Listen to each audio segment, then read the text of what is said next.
अरे बापरे!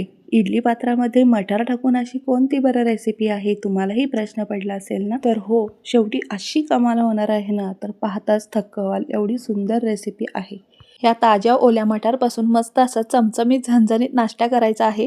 तर इथे ओले मटार घेतले आहेत मी. इथे मी पाव किलो मटार सोलून एवढे झाले आहेत ते घेतलेले आहेत. ते मिक्सरच्या भांड्यामध्ये टाकले. इथे मी मस्त अशा हिरव्यागार 4 मिरच्या घेतलेल्या आहेत. तिखटवाल्या मिरच्या आहेत या. तुम्ही मिरची तुमच्या आवडीप्रमाणे कमी जास्त करू शकता. 4 मिरच्या मी घेतलेल्या आहेत त्या मोडून मिक्सर जारमध्ये टाकल्या. 1 इंच आल्याचे तुकडे करून टाकलेले आहेत आणि हिरवीगार अशी भरपूर कोथिंबीर टाकायची आहे. मिक्सरच्या भांड्याचं झाकण लावलं आणि आता हे बारीक करून घ्यायचं आहे आपल्याला. जेवढं शक्य होईल तेवढं बारीक करायचं. जास्त पण पेस्ट करायची नाही आपल्याला. थोडं दरदरीतच ठेवायचं म्हणजे जाडसर. एकदा मी फिरवून घेतलं. थोडंसं 1-2 चमचे पाणी घातलं आहे आणि आता ह्याची अशी जाडसर पेस्ट करून घेतलेली आहे. हे बघा व्हिडिओमध्ये दाखवल्याप्रमाणे एवढं जरी बारीक झालं ना तरीही चालेल. रंग बघा ह्याचा हिरवागार मस्त दिसत आहे ना. मटार, मिरची, कोथिंबीर सगळ्या हिरव्या भाज्या एकत्र आल्यावर ह्याची पेस्ट बघा कशी मस्त हिरवीगार दिसत आहे. असा सेम आपला हिरवागार नाश्ता आज तयार होणार आहे. पुढे तुम्हाला कळेलच. कुठेही व्हिडिओ स्किप न करता व्यवस्थित पहा. आता ही मटारची पेस्ट आपल्याला एका भांड्यात काढून घ्यायची आहे.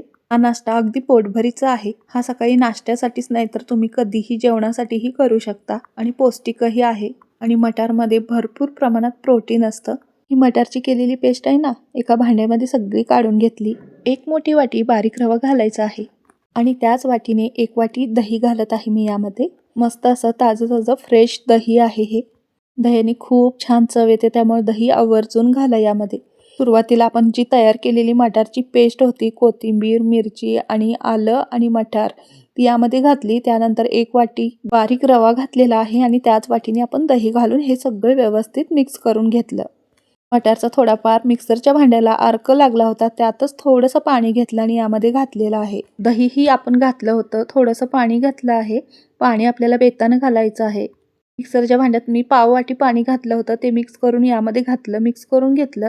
परत थोडंसं मी दह्याच्या वाटीमध्ये पाणी घेतलं आहे. ते मिक्स करून यामध्ये घातलं. अशा पद्धतीने मी पाऊण वाटी पाणी यामध्ये घातलेलं आहे आणि आता व्यवस्थित मिक्स करून घेत आहे. हे सगळं एकजीव करून घ्यायचं, एकसंध करून घ्यायचं. याच्यापासून आपल्याला मस्त अशी इडली करायची आहे. त्यामुळे इडलीचं आपलं बॅटर असतं त्या पद्धतीनेच आपल्याला जास्त घट्ट नाही आणि पातळही नाही, मीडियम असं हे मिश्रण ठेवायचं आहे. आता यामध्ये चवीनुसार मीठ म्हणजे 1 चमचा भरून मीठ घातलं आणि अर्धा चमचा जिरं घातलेलं आहे. आता तर तुम्हाला कळालंच असेल आपण मटारपासून मस्त अशी पौष्टिक इडली करत आहोत. नाश्त्यासाठी किंवा जेवणासाठी करू शकतो. तर मला आता सांगा तुम्ही मटारची इडली याआधी कधी केली होती का पहिल्यांदाच पाहताय हे मला नक्की कमेंट करून सांगा. जर तुम्ही याआधी केली असेल तर तुम्हाला तर माहितीच असेल ही इडली चवीला किती भारी लागते आणि तितकीच पौष्टिकही आहे. मीठ आणि जिरं मिक्स करून हे असंच 5 मिनिटं मी ठेवून दिलं.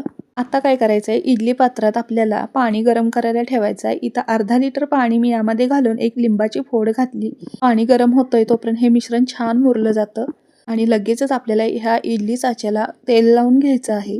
म्हणजे कसं इडली आपली चिटकून बसत नाही त्यासाठी ही प्रोसेस आधी करून ठेवायची. सगळ्या भांड्यांना मी तेल लावून घेतलेलं आहे. आता काय करायचं आहे आपल्याला ह्या मिश्रणामध्ये ना 1 इनोचं पाकिट घालायचं आहे. 1 चमचाभर होईल एवढं इनो यामध्ये असतं. हे सगळं यामध्ये घालून वरून थोडंसं पाणी घालायचं आणि आता आपल्याला हे व्यवस्थित मिक्स करून घ्यायचं आहे. इनो घातल्यानंतर पाणी घातल्यानंतर व्यवस्थित पटकन मिक्स करून घ्यायचं. मिश्रण फुलायला लागतं आणि एका दिशेने 1 मिनिटभर छान असं फेटून घ्यायचं. मिश्रण बघा किती छान फुललं आहे. ही प्रोसेस केल्यामुळे ना आपल्या इडलीला छान जाळी पडते आणि इडली मस्त मऊ होते. मला हे जरा घट्टच वाटत होतं म्हणून थोडंसं अगदी पाणी घातलेलं आहे. परत एकदा व्यवस्थित मिक्स करून घेतलं. एक गोष्ट लक्षात ठेवा इनो पाण्यामध्ये लगेच ॲक्टिव्ह होतं. त्यामुळे लगेचच आपल्याला हे मिक्स करून ना वाफवायला ठेवायच्यात इडल्या. म्हणजे कसं इडली आपली मस्त स्पॉन्जी आणि मऊ होते कापसासारखी. आता काय करायचं आहे इडली पात्रात पटकन आपल्याला हे मिश्रण भरून घ्यायचं आहे. फार नाही भरायचं, थोडंसं इडली फुलण्यासाठी आपल्याला जागा ठेवायची आहे. अशा पद्धतीने सगळ्या इडली पात्रामध्ये मी मिश्रण भरून घेतलं आहे म्हणजे ओतून घेतलं आहे. पाण्यालाही छान उकळी आल्यानंतर हे सगळे इडली पात्र आपल्याला या भांड्यात एकावर एक ठेवून द्यायचं व्यवस्थित. ह्याचं झाकण लावलं आणि 10 ते 15 मिनिटं इडली छान अशा वाफवून घेतलेल्या आहेत. 10 ते 15 मिनिटांनी ह्याचं झाकण काढल्यावर बघू शकता तुम्ही इडली मस्त टम्म फुगलेली आहे. व्यवस्थित पूर्ण शिजले, मऊ मस्त झाली आहे. मी तुम्हाला चमचा टाकून दाखवते. सुकं दिसतंय ना. इडली बघा कशी छान दिसते. रंग बघा त्याचा मस्त अशी टम्म फुगली आहे. आतूनही व्यवस्थित सेट झाली आहे. आता काय करायचं आहे, हे सगळं व्यवस्थित आपल्याला काढून घ्यायचं आणि थोडंसं थंड झाल्यावर आपण इडली पात्रातून ह्या इडल्या काढून घ्यायच्या आहेत. इडली खाण्यासाठी तयार आहे. मस्त अशा मऊ लुसलुशीत कापसासारख्या स्पॉन्जी इडल्या झालेल्या आहेत आणि जाळी बघा ह्याला व्यवस्थित मस्त आली आहे ना. तर मंडळी, ही मटार इडली रेसिपी तुम्हाला कशी वाटली ती नक्की कमेंट करून सांगा.